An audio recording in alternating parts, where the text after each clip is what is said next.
کہ یہ جو نظر ہوتی ہے نا، نگاہ ہوتی ہے، یہ انسان اصل میں اس کے ذریعے شکار کر رہا ہوتا ہے، اصل میں شکار کر رہا ہوتا ہے، لیکن یہ ایسا تیر ہوتا ہے، یہ ایسا شکار ہوتا ہے کہ چھوڑتا بھی انسان ہے اور زخمی بھی انسان ہوتا ہے۔ ہونا تو یہ چاہیے کہ نظر کا تیر چلا، زخمی اگلا ہو، متاثر دوسرا ہو۔ یہ ایسا تیر ہوتا ہے، کئی مرتبہ چلتا ہے انسان کو فاسق بنا دیتا ہے، کئی مرتبہ چلتا ہے فاجر بنا دیتا ہے، اور نعوذ باللہ اگر شیطان کا حملہ پورا ہو جائے تو صرف نظر کا تیر خود انسان کو کافر بنا دیتا ہے۔ صالح المؤذن صحیح سند کے ساتھ متعدد کتب کے اندر یہ واقعہ موجود ہے، مصر کا مشہور واقعہ ہے، آپ میں سے اکثر بھائیوں نے شاید سنا ہو۔ صالح المؤذن 18 برس اذان دیتا رہا، 18 برس، ایک مسجد کے اندر پوری زندگی بتانے والا، نظر کو ہلکا سمجھنے والے۔ آج معاشرے میں نظر کا جو جرم ہے نا، نظر کا، نگاہوں کا، بد نظری کا، اس کو گناہ ہی نہیں سمجھا جاتا۔ ایسے ایسے سکالر ماشاءاللہ پیدا ہو گئے ہیں، ٹی ویوں کے اوپر بیٹھ کے جی چہرے کا پردہ ہی نہیں، جی چہرہ تو بس چہرہ تو دیکھ لیا، اس میں کوئی حرج ہی نہیں ہے۔ اس کے حوالے سے بھی چند باتیں کروں گا۔ صالح المؤذن اذان دینے کے لیے مسجد کی چھت پہ چڑھا، ساتھ عیسائی کا گھر ہے، اس کی بیٹی کو صحن میں دیکھا۔ اب حق کیا تھا، شریعت کا اصول کیا ہے کہ ایک نظر پڑ جائے، دوسری نظر مومن کو حکم ہے یغضوا من ابصارہم، اپنی نظر کو جھکا لینا ہے، اپنی نظر کا پردہ کرنا ہے۔ اگر اگلا بے حجاب بھی کھڑا ہے، تیری نظر کو بے حیا بے حجاب نہیں ہونا۔ شریعت کا اصول عمل کر دیا جاتا، نظر پڑ گئی، نظر جھک جاتی، اللہ سے ڈر جاتی، فتنے کا کوئی اندیشہ نہیں، اس کے دل کے اندر حلاوت ایمان کی مٹھاس پیدا ہو جاتی ہے۔ جو اللہ کی حرام کردہ اشیاء کو دیکھنے سے رک جاتا ہے، اللہ اس کے بدلے میں اس کو ایسی لذت عطا کرتا ہے جو دیکھنے سے زیادہ بڑھ کے ہوتی ہے۔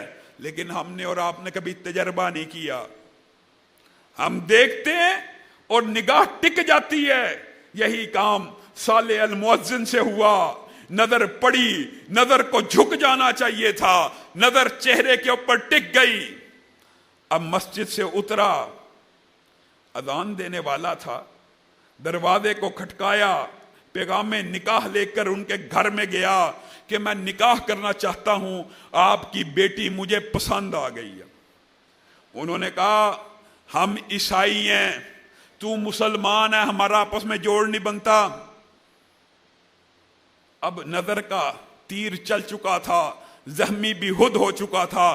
کہتا آپ کی کیا شرط ہے، یہ کوئی فرق ہے، یہ کوئی فاصلہ ہے، اگر آپ اپنی بیٹی کا نکاح مجھ سے کر دیں گے تو میں عیسائیت کو قبول کر لوں گا۔ بتائیے، ایک نظر کی وجہ سے اس نے ادھر بیٹھے بیٹھے یہ کہا اگر میں عیسائیت قبول کروں آپ کو یہ نکاح منظور ہے۔ انہوں نے کہا ہمیں یہ نکاح اس شرط پہ منظور ہے۔ اس بچے نے کہا میں عیسائیت کو قبول کرتا ہوں۔ یہ لفظ کہنے کے بعد قضائے حاجت کے لیے 2-3 قدم سیڑھیوں پہ رکھے، ادھر ملک الموت آ گیا۔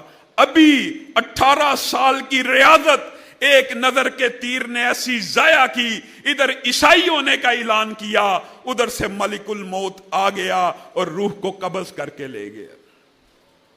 آپ اور میں اس کو بڑا ہلکا فتنہ سمجھتے ہیں، چہرے کا پردہ ہی نہیں۔